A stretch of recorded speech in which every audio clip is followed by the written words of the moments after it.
देखिए, बड़ी खबर मिल रही है। एसीबी की बड़ी कार्रवाई की खबर है। बांसवाड़ा में एसीबी ने पट्टे जारी करने के नाम पर देवगढ़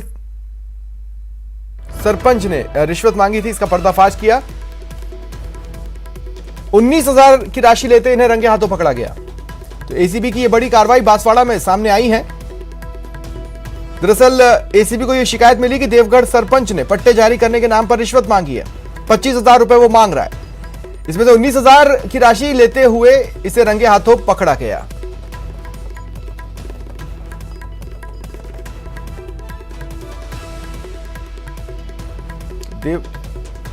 तो एसीबी एक्शन में है। एसीबी ने यह बड़ी कार्रवाई बांसवाड़ा में की है।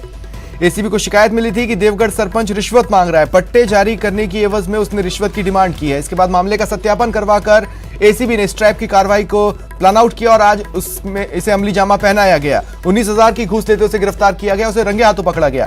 ज्यादा जानकारी के लिए बात करेंगे सहयोगी आकाश से। आकाश, क्या जानकारी है? हेलो। हाँ आकाश, सुन पा रहे हैं मुझे? जी सर। जी, क्या जानकारी है?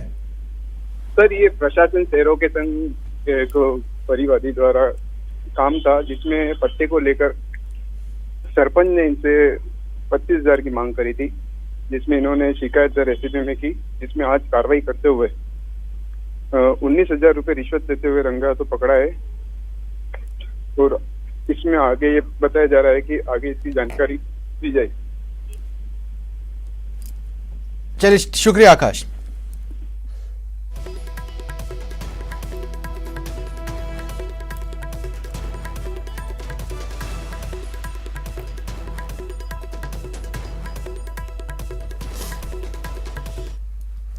खबर झुंझुनू से। एसीबी ने पीएचईडी एक्सईएन और उसकी पत्नी को रिश्वत लेने के आरोप में गिरफ्तार किया।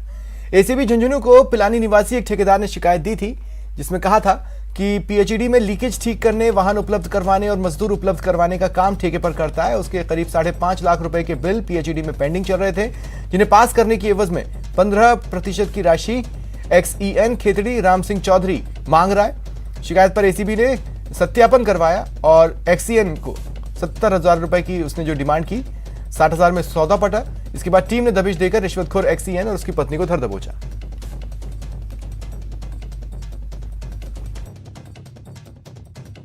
जय कुमार हरियाणा का रहने वाला है, जो आजकल पिलानी में रह रहा है, जो ठेकेदारी का काम करता है।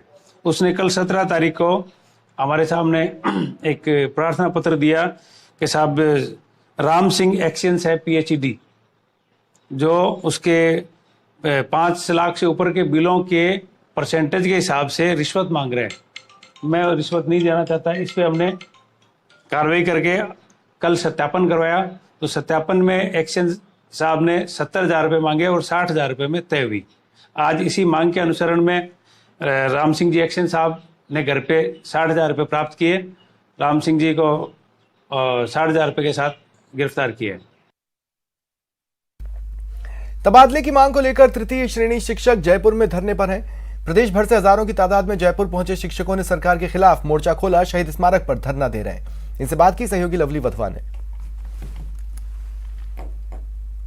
राजधानी जयपुर में आज शिक्षक लंबे समय से मांग कर रहे हैं तृतीय श्रेणी तबादलों को जल्द से जारी किया जाए। तृतीय श्रेणी तबादलों को लेकर के आवेदन ले लिए गए, लेकिन सरकार ने तबादला सूचियां जारी नहीं की। सरकार को लेकर के नाराज जो तमाम शिक्षक हैं पूरे राज्य भर के, आज आपको नजर आ रहे हैं राजधानी जयपुर में।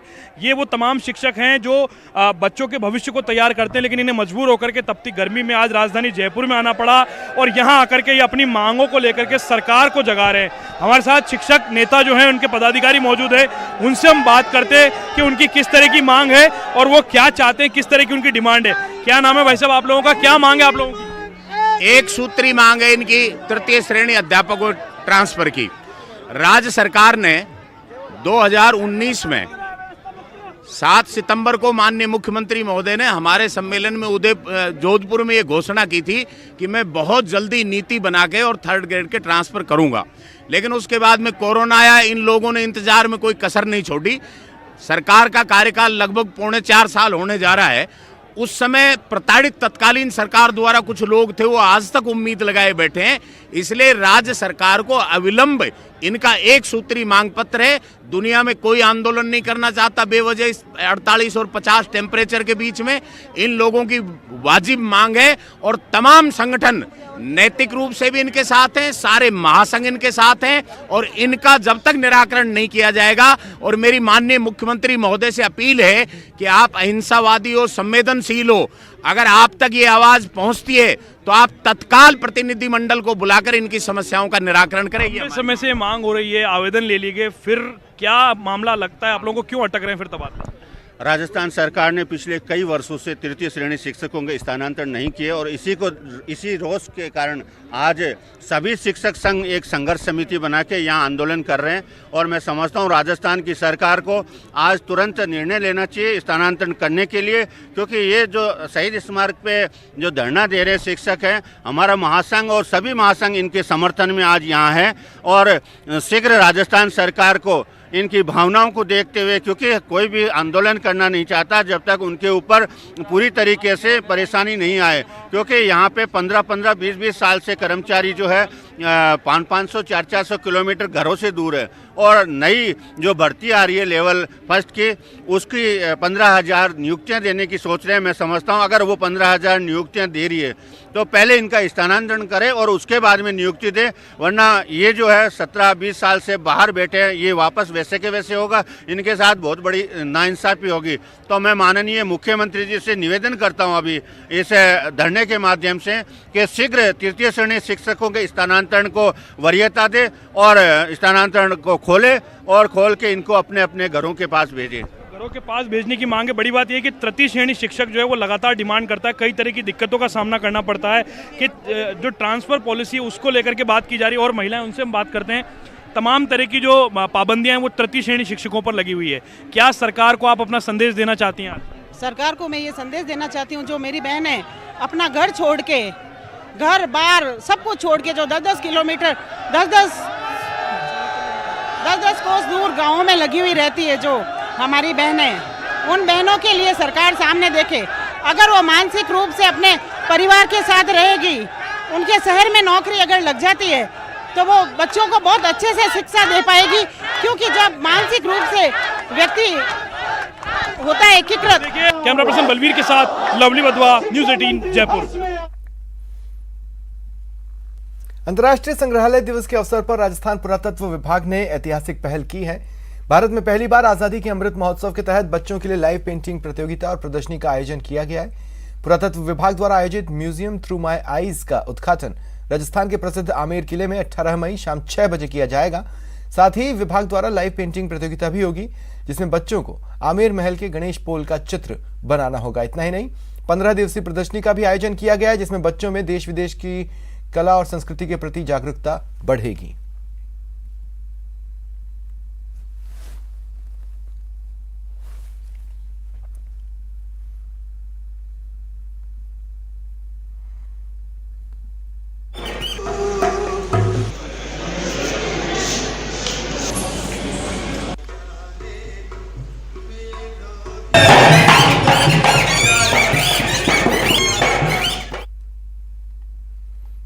भवन निर्माण प्रक्रिया में शुरू से अंत तक निर्माण के कई चरण शामिल होते हैं। आइए इनके बारे में जानते हैं।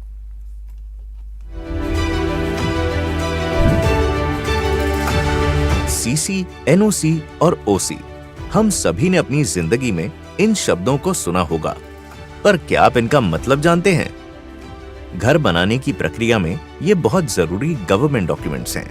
इनके बारे में जानना जरूरी है, क्योंकि ये दिलाते हैं आपको आपके सपनों का घर।